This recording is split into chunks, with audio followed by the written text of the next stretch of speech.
নদীর ধারে ছিল একটা বিশাল বটগাছ।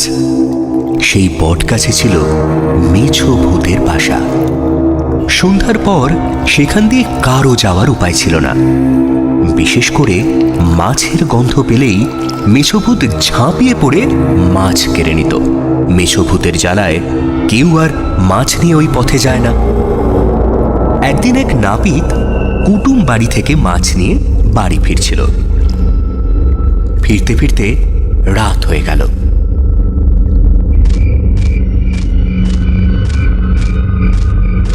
ওফ, এত তাড়াতাড়ি যাচ্ছি, তারপরেও রাস্তা যেন আর শেষই হচ্ছে না। রাতও হয়ে গেল।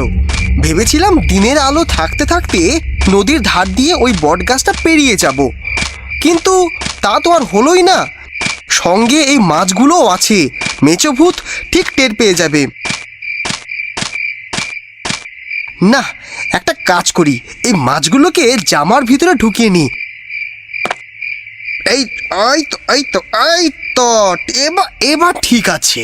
নাপিত মাছগুলোকে জামার মধ্যে ভরে নিয়ে হেঁটে চলল।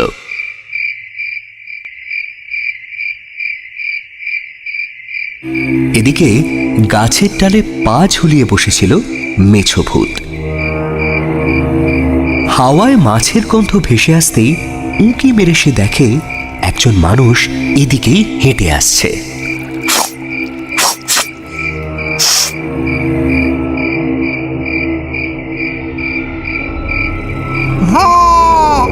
হাতে মাছ নেই, তবে মাছের গন্ধ আসছে কোথা থেকে?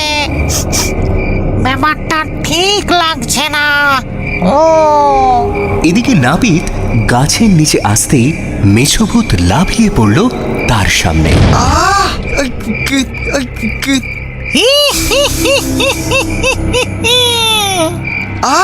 উড়ে বাবা রে, তোর আবার কি চাই? তোর পেটে ওটা কি রে? ও ওসব কিছু নয়।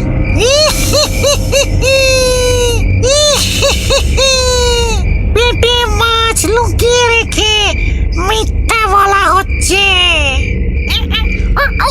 আরে আরে আরে একই একই একই আরে আরে একই। নাপিতও কম যায় না, সেও জড়িয়ে ধরল মেছোর কোমর। দুজনে সে কি জড়াজড়ি আর ঝাপটা ঝাপটি। দে দে মাছগুলো, দে এই দে। উড়ে বাবা রে। কিছুক্ষণ পরেই নাপিতের জামার ভেতর থেকে মাছগুলো পড়ে গেল।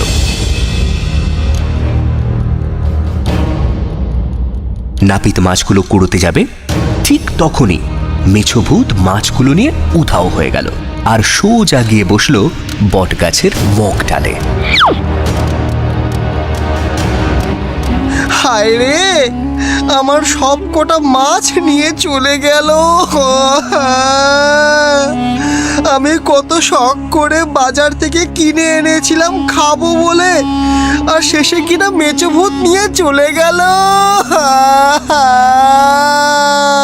তবে আমিও কিন্তু মেছোকে ছাড়বো না। ওকে এমন জব্দ করব যে কোনোদিনও কারোর মাছ খাবার নাম পর্যন্ত নেবে না।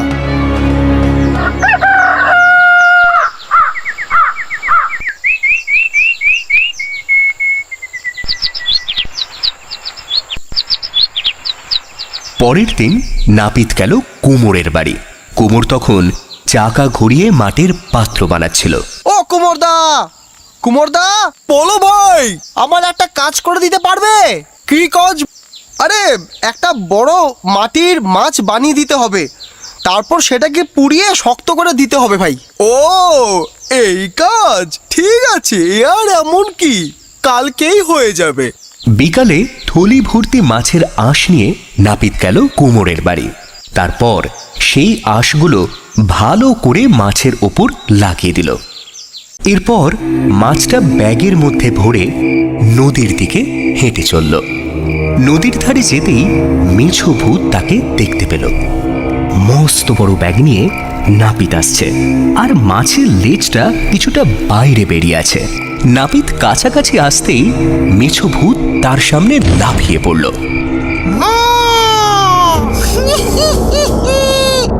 দে দে মাছটা দে, ও খিদে পেয়েছে, দে। বাবা রে, পালা পালা।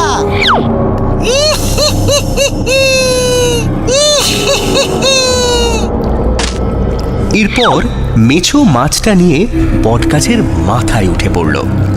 তারপর যেই না কামড় দিয়েছে অমনি তার দুটো দাঁত গেল ভেঙে।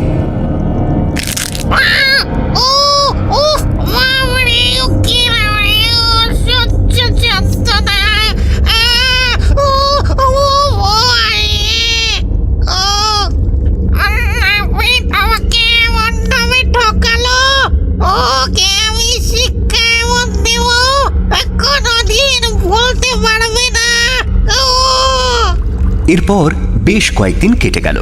একদিন নাপিত পাশের গ্রামে বিয়ে বাড়িতে গিয়েছিল। ফিরতে ফিরতে তার রাত হয়ে গেছিল।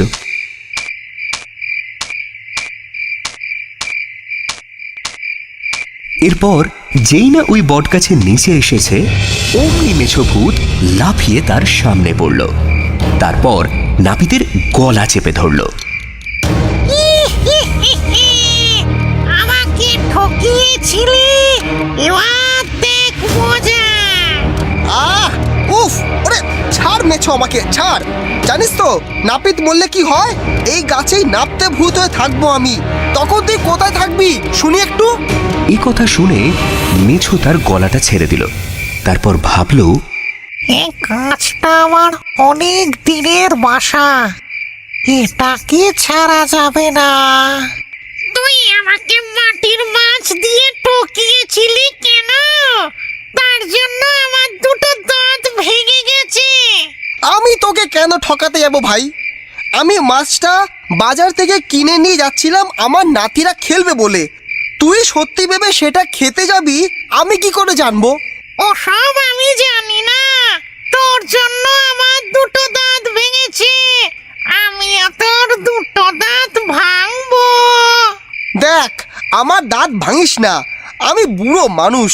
আমি কথা দিচ্ছি কাল তোর জন্য অনেক মাছ নিয়ে আসবো। ঠিক বলছিস তো? না হলে কিন্তু তোর সব কটা দাঁত আমি ভাঙবো। যা, কাল তাড়াতাড়ি আসবি। এরপর মেছো ভূতের কাছ থেকে ছাড়া পেয়ে সেখান থেকে ছুটে পালিয়ে গেল। পরদিন সন্ধ্যাবেলা নাপিত একটা কলসিতে কিছু শিঙি মাছ আর কয়েকটা কাঁকড়া নিয়ে এসে ওই বট গাছের নিচে এসে হাজির হলো। কই রে মেছো, মেছো কই তুই? এই নে তোর জন্য মাছ এনেছি। ওই এই বলে মেছো কলসিতে হাত ঢুকিয়ে দিল আর শিঙি মাছে মারল কাঁটা।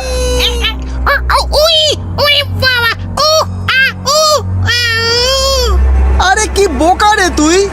এগুলো কি মরা মাছ যে কলসি থেকে বের করে আনবি? এগুলো সব জ্যান্ত মাছ, হাত দিলেই কামড়াবে। কলসির ভিতরে আগে ঢোক, মাছগুলোকে মার, তারপর বাইরে এনে খাবি। আগে বলবি তো। এই বলে মেছো ছোট হয়ে কলসির মধ্যে ঢুকে পড়ল।